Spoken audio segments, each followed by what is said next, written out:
Hello, you wonderful people, and welcome to another episode of Super-Fanta-Fi. This being a show where I talk about TV shows of the supernatural, fantasy, and/or science fictional genre. For today's episode, I'm going to talk about the latest episode of Orphan Black. Another fantastic episode, but at the same time, so heart-wrenching. I mean, there was a lot of stuff playing out this episode where it's like you kind of saw how things were going to go. But like before I really even get into all of that, like I'm going to break this episode down bit by bit. Oh, it was so good. First of all, the whole Ferdinand situation. In retrospect, it's like I should have known.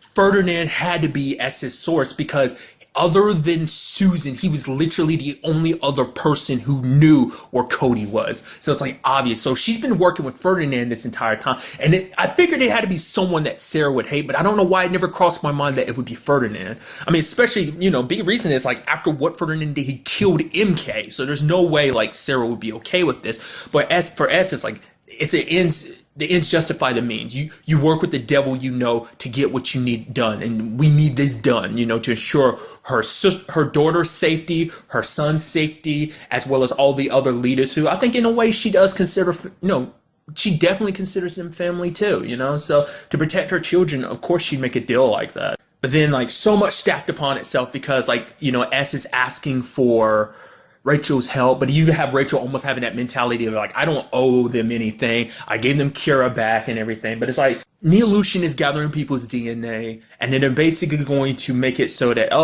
so they can find out who is the right person to kind of implant, and then make people barren. So basically repeat the whole process. And like she knew that was going to get to Rachel, because that was her biggest problem, because it's like she hated Sarah so much because Sarah could have a kid, but she couldn't, even being the special leader who knew everything, she still couldn't have children herself. So I even like that nod to Olivier telling them, oh, they want to make themselves perfect or have tails. I should have figured Rachel was going to do the right thing. I mean, obviously because she's in the mood of doing the right thing, but also because of just the fact of what she tried to give Ferdinand. She tried to give him an alternative. It's like, we don't have to just blackmail, Neolution. We could just bring them down. But then Ferdinand was so like, no, we'll build this dynasty. But she sold him out, doing, the right thing. Which for her is heartbreaking because it's like she betrayed the one man who's loved her, who's always stood by her through everything. No one's ever loved her the way Ferdinand has, so it sucked. But at the same time, like, S was kind of like okay with it because it's like, nah, screw him. He killed MK. No, this is always how it was supposed to end for him, so.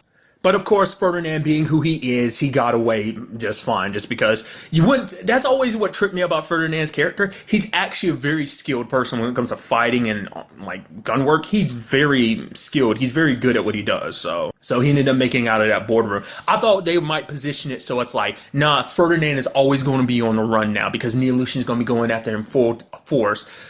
But I guess he figured if he could get to the, information from them, that all the information that, was Rachel's smoking gun against them, all the proof they needed to back up all the money transactions and proof that they've been doing cloning and human experiments and stuff like that. But then the moment he came after Rachel, I was like, because things start piecing together. I'm like, see, S saw some of this coming. She even says it to Rachel later on. She's like, she knew there was a chance that Ferdinand might make it out of there. Because earlier in the episode, we see her lock and load. I'm like, S is preparing for a final stand. No one's preparing for a final stand like that. She's writing a letter. She's locking, loading guns. Like I was like, dude, no, S, don't tell me it's going to be like this. And the freaking episode ends with that. It's like she gets shot by Ferdinand, but she takes him down with her.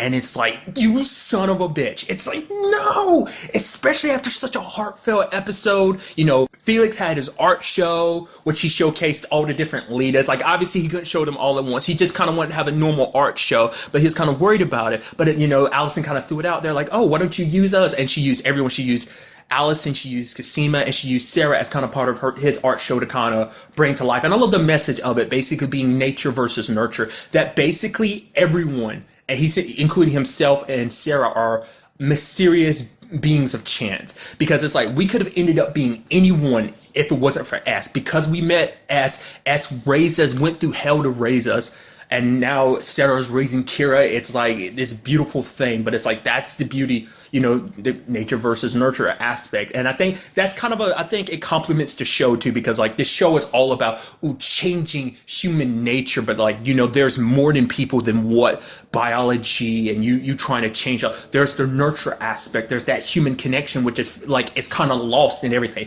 With the Lita experiment, it's like, what are the Litas?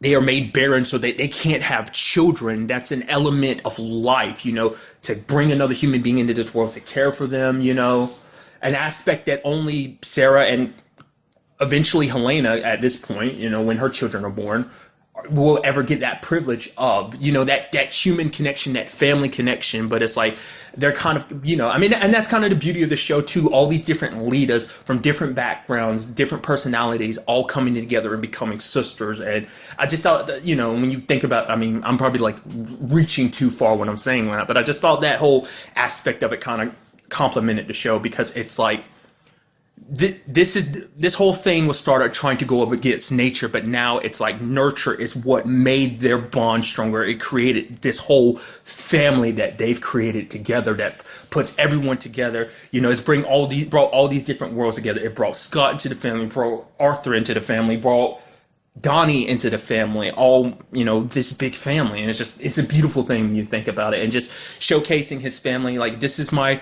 biological sister Adele, this is my mom Mrs. S, and this is my sister Sarah, and just this beautiful, beautiful thing. And I just thought it was just, I'm not much of, an artsy dude, but I thought it was just a beautiful way of doing it. I also appreciate hearing Jordan, the actor who plays Felix, kind of talk about it. He's like, yeah, like the art department did an amazing job of actually making it like, this is something you legitimately would see at like an art show. So he's like top notch to them. So, the paintings were beautiful. Obviously, even one, like, you see Sarah and Art staring at one, which is showcasing Beth. And it was just a beautiful thing. So it's just like, after that beautiful moment, having it end like that, and she's like, yeah, there's a chance I might survive this, but she's like, yeah, but there's a good chance, there's like a 14%, there's a chance I could survive a bullet wound, but like this, but not this time. And she's just holding a picture of Felix and Sarah, and she's like, chickens, and dies. I'm like, no, I don't want it to be like that, because immediately the moment I start thinking like, oh my, this is going, like, S has got her, like, this is going all out for S, I'm like, this is the moment where you reach in a series where it's like anything can go, people can, like, no one's safe, because throughout the course of this show, not too many of like the heroes have died. Like, MK and Beth are like the only. Well, no, because, Paul as well, but it's like not a lot of the main characters we come to know and love really, bad guys like Leaky, sure, but that's to that extent. But like, this one I think hits probably the hardest. They all hit hard, but man, it's just like, where did it go from here, dude? Because especially because Sarah and Felix don't even know about it. They're going to find out about it in the next episode. So part of me is hoping like she passed out or something, that they're able to resuscitate her, help her. But it's like, no, there's no way. It's just like they made sure to focus on the fact that she's going. They don't want you even thinking about possibility that she'll be coming back next episode. And it sucks, dude, because you wanted everyone to walk away from this happy. Because S has been scheming this entire episode. She knew there was a good chance it was going to end like this. And it sucks. You didn't want it to be that way. But you could tell just the way S is acting, like when she was at the art show telling Sarah to kind of smile more. She knew there was a good chance it was going to end this way just because of who Ferdinand is. And it's just like, thank goodness she took that bastard down. But damn it, it sucks. It sucks. I'm legitimately heartbroken about that. You know how I am about like characters, like main characters dying. Like I've literally made videos recently about that. And also on top of that, another thing I've kind of talked about too is bringing a character back literally just to kill them. And that happened to Gracie, and that sucks. I should have figured that's why the whole Neolution thing, like Neolution kind of backed away, because they're like, well, we can't get Kira. There's still Helena. Helena's still in the workings of we can get to her. So that just fucking sucks, dude. It's like they literally brought her back just to kill her off. And it sucks because Mark, everything he did was to find a cure for himself so he can live off with, be off with Gracie. And it's like, because she had a change of heart because the baby's inside, because, she lied about Mark being dead and everything. And Helena's like, it's okay. This is your family too, like letting her touch the babies. And because of that, Grace was like, no, no, no, no, no. Like, I couldn't find Helena because, like, she's kind of screwed them over before. We remember that. Back in that was like season 3, she ended up screwing them over. So it's understandable, like, but especially realizing like, oh yeah, these babies are kind of like her family too, in a weird sense, because you remember that whole circumstance of like how the babies were conceived and everything. So they're family to her, but it sucked. And the person to do it to, of course, it'd be Maddie. It's like, dude, I want somebody to take her down. I honestly want the person to take her down. Now I kind of want it to be Helena, but there's another part of me that wants it to be, Art, because Art's kind of like been like her puppet to kind of like, oh, partner, I'm keeping a close eye on you, which is like crazy to me, dude. It just sucks that it played out like that.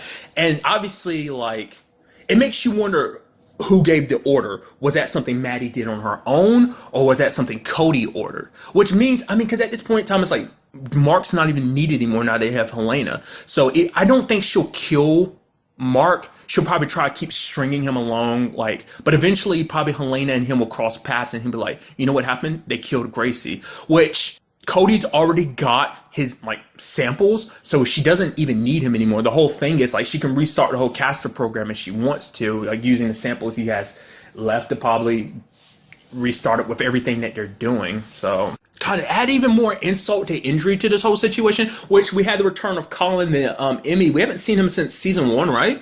Did he pop up in season 2 at all? That was just kind of interesting. I was like, I appreciate the fact that you brought that character back. Just, they're like, oh, kind of stir up some things between him and Felix, which Felix hasn't had, like, a relationship this entire series. I think the only person we've seen him ever consistently with was with Colin until, like, everything kind of blew up in their faces. No, we saw Colin in season 2, I think. Yeah, because I remember Art and Angie. No, that might have just been season 1. I don't remember. But nevertheless, having that whole conversation with S, and it breaks your heart, dude. It's like we were winning. We're finally okay. We're exposing the illusion for everything that they've done. All of it's been like leaked, so there's no safety net for them anymore. And just for things to kind of play out that way. And on top of this, like, Sarah doesn't even know it yet, but her sister's been taken along with her babies. Like, dude, this is easily one of the most powerful episodes of, like, Orphan Black Enemy, and it's like, it makes sense. This is literally the third to last episode. We have 2 more episodes, dude.